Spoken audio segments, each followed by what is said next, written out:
This is Patrick. Patrick is an 8-year-old boy who likes watching cartoons on his TV, catching bugs, and eating pizza with his friends. Sometimes what Patrick wants to say and what he actually says doesn't match, which can be frustrating when he wants his friends to understand. Also, it can be difficult for him to express himself at times, and this makes Patrick sad. So, let's talk about how we as future educators can help. This specific learning disorder is associated with an individual's oral language skills. It refers to underlying language disorders, problems in language development, listening, speaking, and vocabulary. The definition of speech and language impairment is a communication disorder such as stuttering impairment, articulation, a language impairment, or a voice impairment that adversely affects a child's educational performance. Speech refers to the way an individual pronounces sounds and words. On the other hand, language refers to the words an individual uses to express their ideas, thoughts, and desires when speaking to others.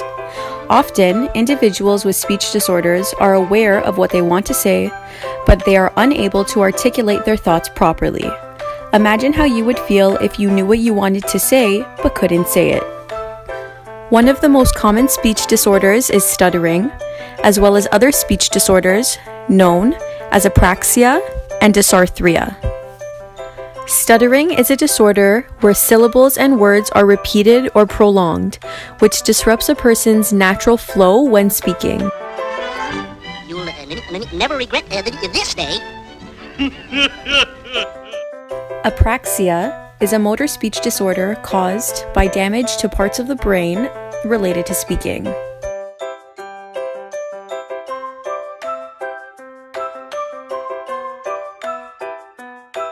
Dysarthria is a motor speech disorder in which the muscles of the mouth, face, and respiratory system may become weak or have difficulty moving.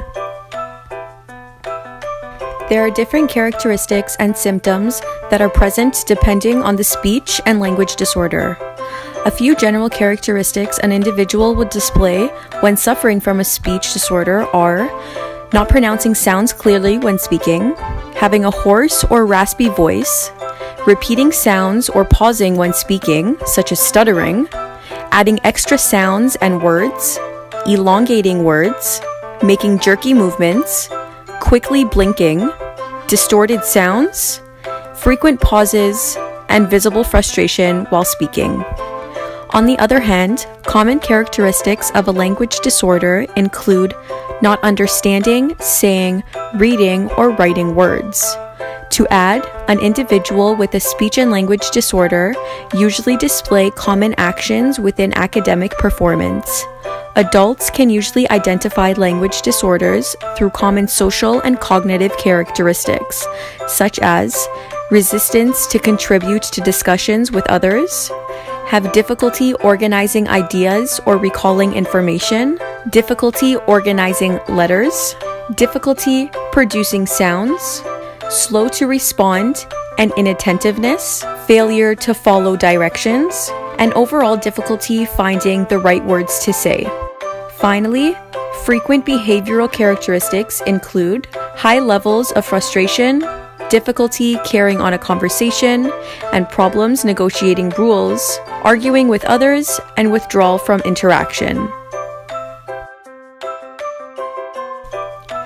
When an individual is suffering from speech and language disorders, there are usually complications with the vocal cords, muscles, nerves, and other structures within the throat area. The causes vary upon disorder and individual situation. However, these causes can include vocal cord damage, brain damage, muscle weakness, strokes, nodules on the vocal cords, and vocal cord paralysis. Typically, there are specific medical and developmental conditions or illnesses which affect the initiation of speech and language disorders. This clip shows an early treatment session in which I'm looking for appropriate items for him to practice. At this point, I'm paying attention to how much cueing he needs rather than carrying out the therapy strategies for improving his speech. At this point, I reward him for any tries, letting him know it's okay to make mistakes. I also reward him for certain movements, such as the lip rounding for the W, even though he still distorts the vowel. Try. No way. No, A. Good job. Can you tell me when? When? Try when. It's okay if you can't do it right. I just want to see you try. Good trying. I'm going to do it with you. When. Good one. My turn. When. Oui. Good for you. In this next clip, we see the same child a couple of days later, where we are working to vary the rate and rhythm so that speech becomes more natural and more automatic. In this clip, we also see a therapy strategy of adding a delay before he imitates so that he is less reliant on cues. Note the large number of responses that are obtained. This is an essential key to motor learning. Way. No way. No way. No way. No way. No way. No way. No way. No way. No way. No way. No way. No way. No way. Okay, let's see if you can wait. No way. No way. Good. No way.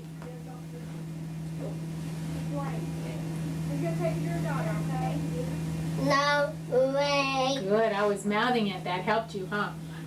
So we're going to do something here. Stand up. Put your hands like this next to me. Eyes up here. Get your lips ready. We're going to go. Just leave them there. Good job. Stay there. Why? Nah. Very good. Let's just say why a few times. You ready? Why? Good. Why? We're just not whine, honey. Why? Finish with the E. Why? Good. Why? It's really interesting because you say I really good, but why is a lot harder, huh?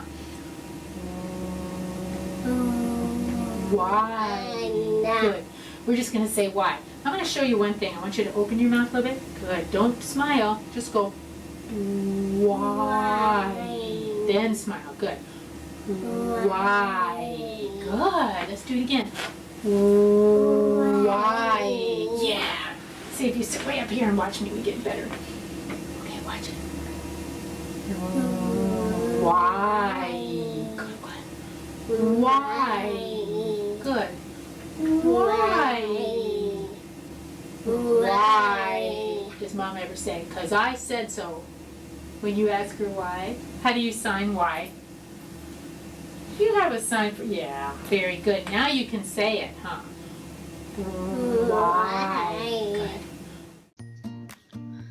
When encountering children with language disorders, professionals can typically identify children based on two different domains, expressive and receptive. Although both expressive and receptive language disorders are classified under the same general categories, there are different strategies for teachers to approach instruction in the classroom. When I find words difficult, like a lobster, I would like describing it's red and it's like a crab and it's long. The teacher really helped me describe the word because I used to think I used to say I don't know that word, and then I did have that word. I did have a picture in my head, but I didn't actually describe it. But then the therapy people helped me.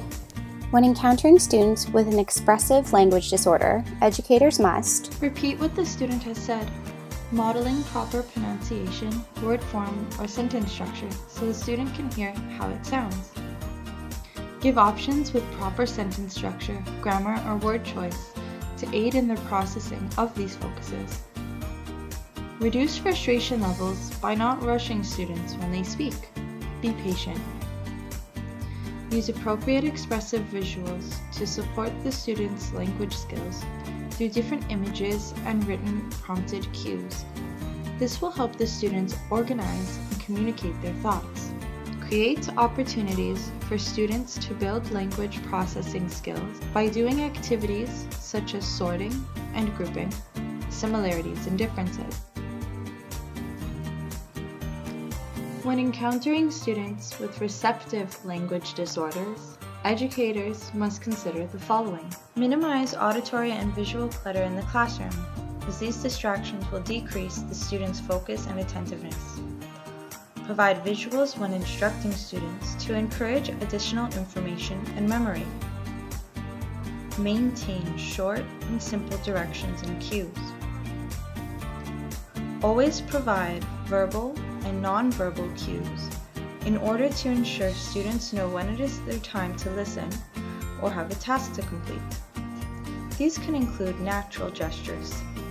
Educators should create an environment of acceptance and understanding in the classroom and encourage peers to accept all students. We must foster a warm, supportive environment in which the student will feel accepted and encouraged to speak and respond to others. Allow students preferential seating away from noisy areas like doors or windows. Walk around the class, but be cognizant of where they are or how they're feeling so you can easily meet their learning needs. If the student requires an interpreter or the use of augmentative communication, you should provide adequate space and time to accommodate them. You can provide the students with manipulatives like flashcards or other vocabulary building strategies to learn new materials and help them feel more comfortable when participating in class discussions. Also, if the student is already working with a speech-language pathologist or SLP, you should arrange a meeting with them so that they know what is happening in the school and could perhaps arrange their therapy sessions around the material being taught. However, educators should be cautious in eliminating types of verbal communication because it should be the goal of the learner and of the educator to provide an outlet for the student to become more comfortable and efficient in verbal communication. Patience is extremely necessary, and this should be seen not only by the teacher, but their peers as well. The non-formal environment, such as field trips, allows students with speech or language impairments to practice communication goals in settings outside of the typical school setting. These experiences provide the student with communication opportunities that will be similar in nature to the real world and will help the student in the transition from school to adult life. Accepting and accommodating an individual's speech will benefit educators, classmates, and of course the students themselves by sharpening listening skills and promoting learning and understanding. As with other students who face challenges with learning, an IEP will be helpful for student success. Evaluating the curriculum criteria and perhaps shortening the amount of expectations, or simply working towards specific aspects, will help the student focus on an attainable goal. Changing the language of learning goals and success criteria may be necessary for some students with a speech and language disorder. For example, meeting all grade 4 expectations, but using the language of a grade 1 or 2 level. As mentioned before, sometimes students struggle with reading and writing, so make sure they can understand the language being used. The teacher should talk with the student ahead of time to ease any worry the student may have so they will know what to expect.